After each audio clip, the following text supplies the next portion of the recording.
Thank you always for being here. Before we get too deep, just give us the backstory on how you went about amassing this list. Yeah, I mean, it always ends up being kind of a combination of, I wanted to grade guys based on, the era they played in, so the 3 yards in cloud of dust era, if you averaged, 6 yards per carry in that era, that was probably really, really, really good. And so I try to adjust for that, try to, give you bonus points if you did it over a good number of years. But I try to, the best seasons of all time, that should matter too. That's how Barry was number one. And, it ends up being this weird mix of conflicting factors, and create a little point system, spit out a list, and then make adjustments based on my own, my own preferences, I guess. Listen, there's no easy way to do something like this, and you've done this many times. So I usually ask you pretty much the same questions, and my first one is always, where are you getting the most blowback from? Yeah, I mean, I have no problem. Barry Sanders being number one is not going to be. Not too many people are going to have a problem with that, but Georgia fans are probably going to have a problem with that. I certainly got pushback for picking Barry over Herschel, especially since Barry was. I mean, he wasn't just a one-year wonder guy, but most of the damage he did was in one season. So I expected that. Alabama fans weren't amazingly happy. Derrick Henry was really hard to figure out since he was really only a starter for 1 year, but he was great that year, won the Heisman, all that. That was a hard one to place, and Alabama fans weren't really fond of where I placed him at the end. But I do feel like the top nine were the top nine. Like, you might disagree with the order, but it was hard to disagree with those nine being the guys in some order. Yeah, I'll throw a couple at you, and O.J. Simpson, forget what happened later in life, but he did not have a long career at USC, did he? Right. No, he was a 2-year. I mean, he was a JUCO transfer. He was there 2 years. They were 2 phenomenal years, but they weren't necessarily as good as Herschel Walker's Archie Griffin's best 2 years, I should say. And so, yeah, he was always going to rank real high, but figuring out him versus Ricky versus Dorsett was pretty tricky.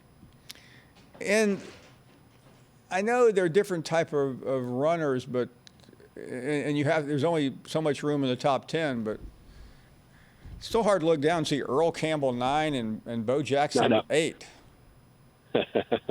Yeah. No, I mean, I think you could make a pretty good case for all of those 9 guys being top 5. And I guess with Bo, he was obviously good early on, but he wasn't a feature back. He got hurt his junior year, exploded his senior year, so it became one of those kind of not 1 year stories, but he did most of his damage that 1 year. Maybe that hurt him a little bit. Earl was kind of the same way. He battled injuries for a while and then put it all together late. I looked at these in every which way, like best season, average season, et cetera. Maybe the fact that their average season wasn't as good hurt them. But, again, you can easily make a case for them in the top 5, and I'm not going to argue. Eric Dickerson's number 24. Now, this is ranking best running backs, not highest paid, right? Yes, that is right. Not running backs with the best cars.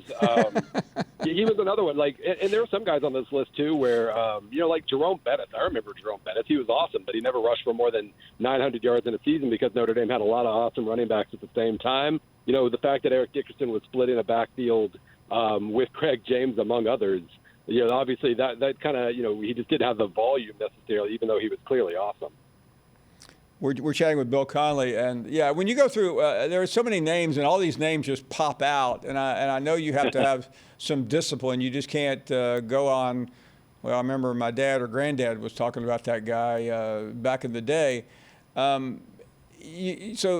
Leaving people out entirely. You mentioned Henry. Who else was on the chopping block?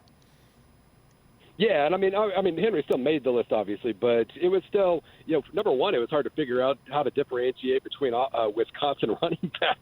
There were so many of them that put up gaudy numbers.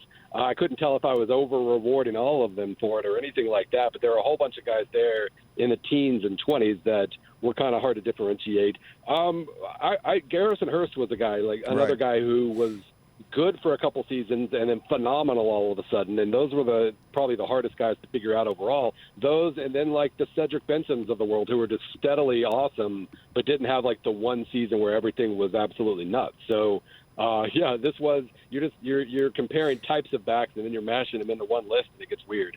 I'm just going to run through a couple of names, just because they're really great players. Sean Alexander, 85. That's really remarkable. Emmitt Smith, 77, one of the best running backs I have ever seen. Najee Harris, 76.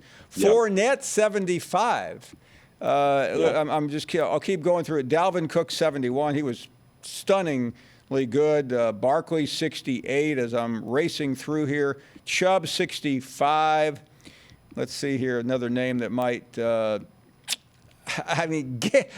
Sayers, 57. I realize what you're doing here, but it's hard to separate the NFL career, isn't it? Yeah, that was the hardest part. Like, I wanted to judge Emmitt on his college stats. We know what he became, and like even Florida fans were a little confused. Like, really, Eric Reck is ahead of Emmitt Smith, but I mean, I can make a case if you only look at the college stats, and that's what I really wanted this to focus on. Because, yeah, I mean, you can look at, like, Gale Sayers. I mean, he played in an era where there weren't even feature backs. You know, he was throwing passes half the time because that was the offense at the time. So figuring out what to do with him exactly was hard. And we know what he did when he was with the Bears, but I tried to gauge him specifically on Kansas. And that always makes for, you know, it tricks your eyes sometimes. There end up being some weird rankings. Thanks for watching ESPN on YouTube. For live streaming, sports, and premium content, subscribe to ESPN+.